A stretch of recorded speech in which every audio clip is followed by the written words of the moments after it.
guys. Just when I thought I couldn't lose any more faith in humanity, the universe went, shut up and hold my beer. So, a lot of you have heard me speak about NaNoWriMo in the past, many, many, many times over, because I've partaken in it for like 18 years at this point. For those who don't know what it is, NaNoWriMo is National Novel Writing Month. That's the shortened, abridged version of that name. It takes place every November.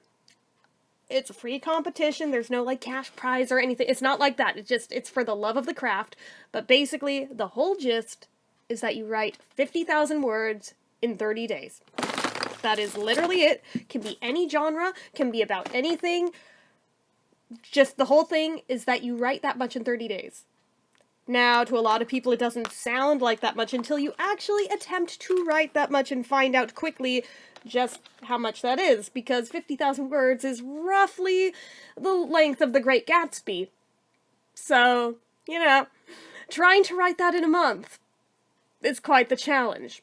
The whole point of it is that anyone who's ever thought about writing a novel of any kind, it kind of gives you a little kick in the butt to at least write a very, very rough draft in that amount of time. You can spend the rest of forever editing the damn thing into whatever you want it to be, but at least you have gotten the bare bones version of it out on paper during November. Now, what has happened that crawled up my butt that made me so mad?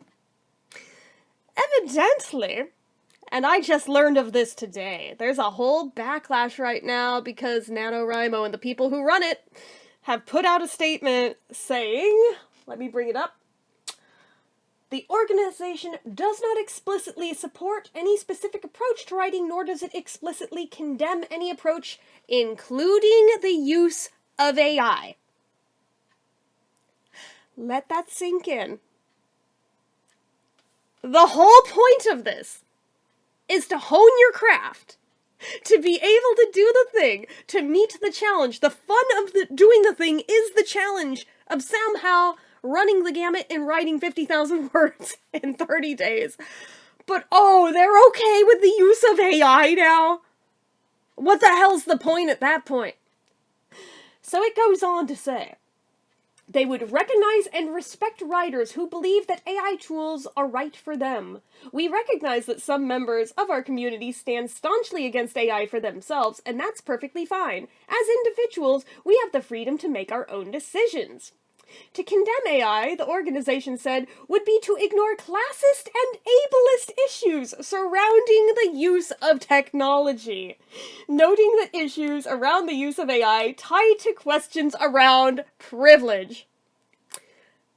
Again, let that sink in and read between the lines a little bit here. They're basically saying, if you're against the use of AI for NaNoWriMo, you're an ableist, classist bigot. That is what they are saying. I hate it here. So, the group argued that not all writers have the financial ability to hire humans to help at certain phases of their writing, and that for some writers, AI is a practical solution rather than ideological. Time the fuck out. I'm sorry. Who the hell is hiring writers to help them for freaking NaNoWriMo? A thing that there is no financial gain from at the end of. It is literally just for the challenge of doing the thing. If you're hiring somebody to help you write your 50,000 words for NaNoWriMo, I would argue that's even more cheating than the AI is cheating. But they're both cheating at the end of the day. I'm sorry. I said what I said and I will not take it back. Not all brains have the same abilities, and not all writers function at the same level of education or proficiency in the language in which they are writing, NaNoWriMo wrote. Some brains and ability levels require outside help or accommodations to achieve certain goals. Okay, but let me interject. This would be like saying, let's just say all of the disabled athletes who compete in the Paralympics should just compete in the normal Olympics and we'll call it a fair game for everybody. Yeah, you'd be pretty upset at that, right? You would, because they're not apples to apples. It's not the same thing. Therefore, I propose For the people who want to write their novels using AI, make a separate fucking event. Thank you.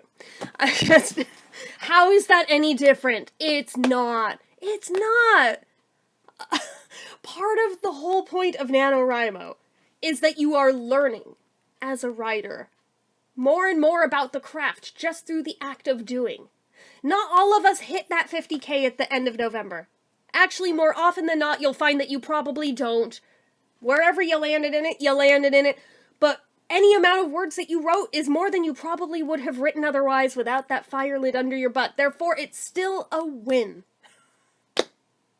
This is the stupidest, most ludicrous argument I have heard in a long time. Now, the statement goes a step further than last year's comment on the topic, in which NaNoWriMo said writers were welcome to use artificial intelligence to assist your creative process, but that utilizing AI to write your entire novel would defeat the purpose of the challenge. No shit. But it seems they've made quite the leap from last year to this year in their attitude towards it, don't you think? But that said, I would still counter. If you're going to use AI for any portion of this, wait till you have your bare bones version down first, okay? Hit your 50K. After November is over, use all the damn AI you want and do what you want to it. But during the actual event, in which the event itself, the whole point is just to get the words from your head onto the page through the act of creative writing. And honing the craft just through doing the thing and through practice, and in learning things just by the act of doing. After that point, do what you want to do. Use AI. Hire someone to edit it. I don't care after that point. But during the event itself, this feels really insulting to those of us who've done it the hard way year after year after year after year. And for anyone who wants to call the privilege card, the education card, anything, I'm a high school dropout. I don't have the education. I don't have money behind me. I don't have shit. I would argue I'm not even that skilled at doing the thing, but I do it anyway because I enjoy it. And I've seen a lot of people in the same boat who are just as pissed over this from all over the scale, so I don't want to hear it. Now, NaNoWriMo's openness to writers using AI has sparked discontent among some authors and writers associated with the organization. At least a few members have said that they would no longer participate in the annual challenge. Now, I don't know that I'm going to go as far as that, but I don't blame people for bailing on it at this point, because yeah, it's turning it into a mockery now. Fantasy and young adult fiction writer Daniel Jose Older stepped down from the NaNoWriMo Writers Board on Tuesday because he said in a statement, NaNoWriMo has taken a wild and ridiculous stand in favor of generative AI. Say it louder for the people in the back. He said the decision was unconscionable and harming writers as he urged others to also resign. I agree what he said. Like that, he put it pretty damn succinctly. Older also noted that NaNoWriMo is sponsored by Pro Writing Aid, an AI-powered writing assistant. However, Pro Writing Aid's founder, Chris Banks, confirmed to the Washington Post on Wednesday that the company has long supported NaNoWriMo. He said his organization was committed to supporting human creativity, not undermining it. So when even the AI companies who are supporting the whole event are against this whole weird attitude and stance that they've taken, I think that's very telling, don't you think? I sure think so. We fundamentally disagree with the sentiment that criticism of AI tools is inherently ableist or classist. We believe that writers' concerns about the role of AI are valid and deserve thoughtful consideration, Banks wrote in an email. NaNoWriMo did not immediately respond to a request for comment from the Post. Yeah. That's about where it's sitting right now. Oh, goodness. Maureen Johnson, an author of young adult novels, posted on X that she would step down from the board of NaNoWriMo's Young Writers program because of the AI statement. I want nothing to do with your organization from this point forward, she wrote. Novelist and essayist Roxane Gay said on social media that she was embarrassed for NaNoWriMo. Honestly, yeah. Yeah, they have dug themselves a hole and they're doing nothing to dig back out of it. They are doing no damage control.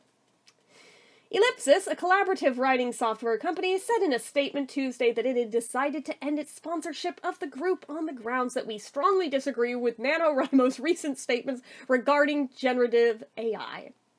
Ellipsis said AI was responsible for the wholesale theft of authors' works and lack of respect for the craft of writing. Literally this! One writer, Laura Elliott, reacted strongly to NaNoWriMo's assertion that opposing the use of AI would be ableist. She wrote on X that as a disabled writer, she was furious! You see what I mean? Like, this whole thing is stupid. Disabled writers do not need the immoral theft machine to write because we lack the ability to be creative without plagiarism. Encouraging AI is a slap in the face to all writers, and this excuse is appallingly ableist, Elliott wrote. You see my point. Goodness. After writers began to respond negatively to NaNoWriMo's position, the group updated its online statement to reflect our acknowledgement that there are bad actors in the AI space who are doing harm to writers and who are acting unethically. The group said that although it found the categorical condemnation for AI to be problematic, it was troubled by situational abuse of AI, and that certain situational abuses clearly conflict with our values. AI's complexity, the organization said, made it simply too big to categorically endorse or not endorse. We see value in sharing resources and information about AI and any emerging technology, issue, or discussion that is relevant to the writing community as a whole, NaNoWriMo said. It's healthy for writers to be curious about what's new and forthcoming and what might impact their career space or the pursuit of the craft. So basically, again, reading between the lines here, they are essentially saying, embrace the AI because it might take your job one day, so figure out how it works now. That's what I got out of that statement. Is that what you got out of that statement? Because I think that's about the only way to take that. Ah, goodness. And then, yeah, the rest of the article from the Washington Post just has how have other creative industries approached AI, but that's not really relevant to our discussion here. Where are you falling on this argument? One side or the other? I would like to have a civil discussion down in the comments with anyone who would like to have it, either in agreement or not. I'd like to hear your take, because frankly, I find this very insulting. And I'm not even a professional author by any means, nor do I pose myself to be one. Truly nothing more than a hobbyist. But even as a hobbyist, this is super insulting. So what's your take on it? Let me know down below if you agree, if you oppose, if you think there should be a separate event for people who do want to use AI for their writing process. Let me know your thoughts. And I should also reiterate that in and of itself, I am not against AI. There is a time and a place for everything. And like I said, after the event is over, if you want to go in and edit your writing using AI, I have no issue with that. But for the event itself, I take issue with that. So, anyway, let me know your thoughts down below, because I think this might be a real interesting discussion to have.